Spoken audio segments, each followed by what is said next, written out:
Hi, everyone.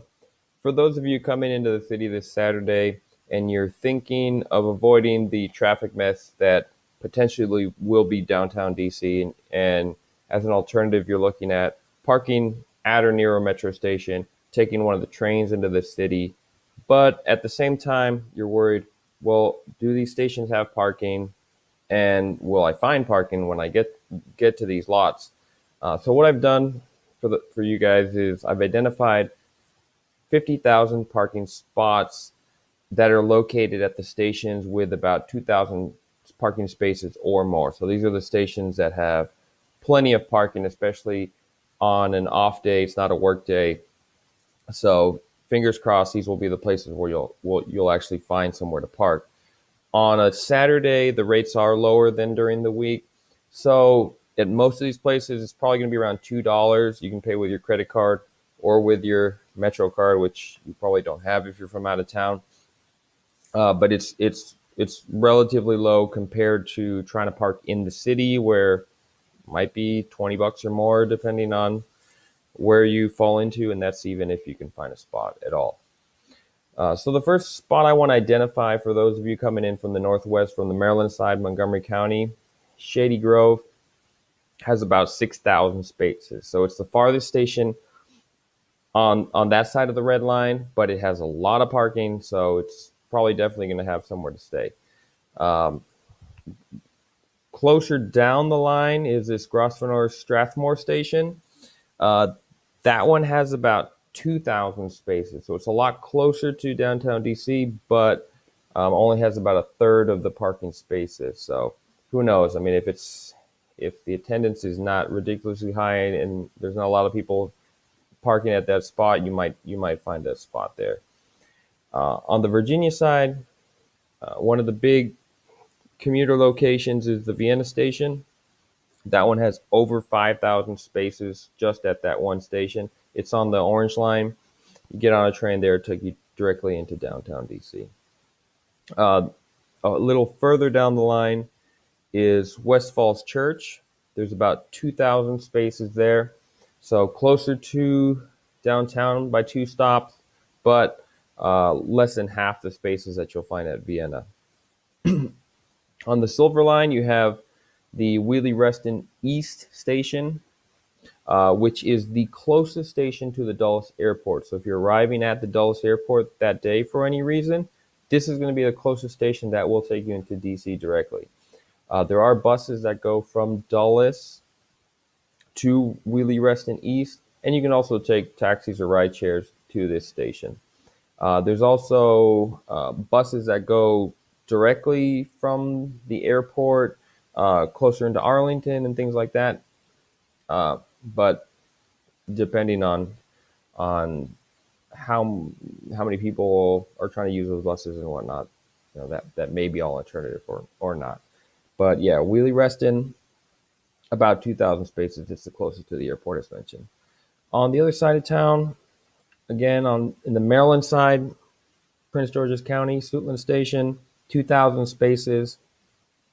Uh, Southern Avenue, further down the line, 2,000 spaces. New Carrollton, that's at the other end of the Orange Line, about 3,500 spaces right there. Also on the Maryland side. Uh, Largo Town Center, one second, let me pull that one up. It's right here, all the way on the east. It's a combination of a blue and silver line location, Largo Town Center. Also on the Maryland side, 2,000 spaces right there. Um, Landover. Landover. Where was that again? Give me one moment. I apologize. I don't know all these stations by heart. And I did a run through right before this video. But for some reason, I already forgot again where it was. Landover, right here. Oops. So it's also on the Orange Line, 2,000 spaces as well. It's closer than New Carrollton, but has about 60% of the spaces that you'll find at New Carrollton. So there's more spaces here. Landover's closer, but less spaces.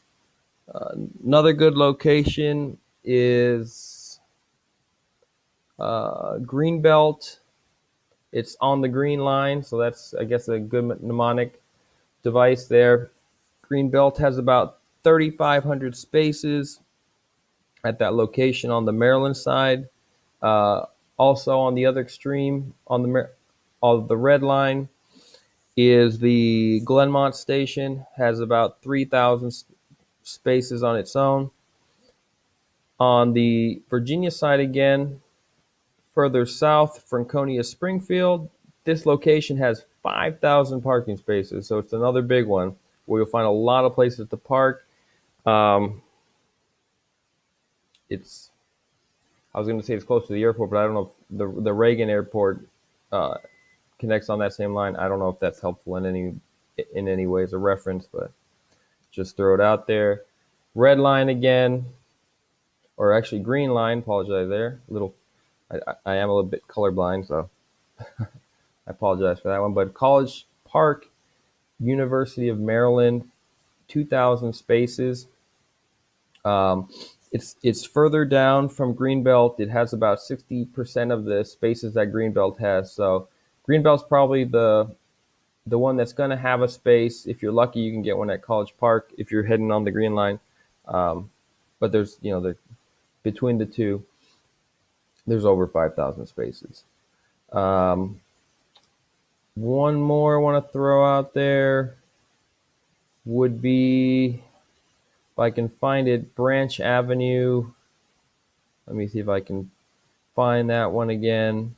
Here we go. It's the other extreme of the Green Line. 3,000 spaces. And the last one that I didn't mention was Huntington.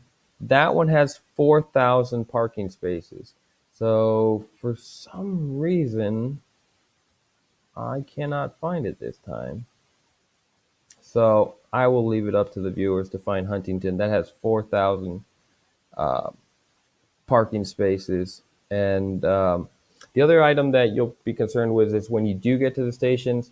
Unfortunately, Metro got rid of the little throwaway Metro cards that tourists would use, and people that were just infrequent users of Metro. So you are going to have to get a Metro card from one of the machines to use the Metro. They are going to be running the rush hour schedule all day, so there will be frequent trains, but it doesn't sound like they're going to be charging the rush hour prices. So round trip, I don't think it's going to cost you more than $6 or $7 to, for going and coming back on your Metro trip. The slow part might be actually getting the card and putting money on it. Some machines take cash, some machines do credit card. So if you have either, you can put money on your cards. That might be the slowest part of your trip, especially if there's long lines. Most people that are from the area have their own car, they have money on it, so they just get on the Metro and go. If you're a newbie, you're gonna have to go to the machine. If you're with a group, get cards for everybody, and then you're on your way. If you get to your destination and there's not enough money on the card to get out of the station, there are machines that let you top up your card, so you can put in as much money as you need. Unfortunately, in the DC kind of downtown area, most of those machines only take cash. So if you don't have cash, but you have a credit card, you'll have to walk up to the station manager who's at the exit and tell them, hey, I want to put money on the card. I need to put it on with a credit card. He'll let you go. He'll let you get out, put money on the card, and then come back in so you can pay whatever fare you owe. So there's no reason to get desperate or anxious if you get into a situation where it's like, oh, I don't have enough money. Do I have to go back to my original station? No, you can. There's ways to work it out. And in any case, you're not the first person who's had that problem. Metro system's color coded. Just make sure you're on the right. You're on the the right line for where you want to go. As you can see, a lot of the lines do converge.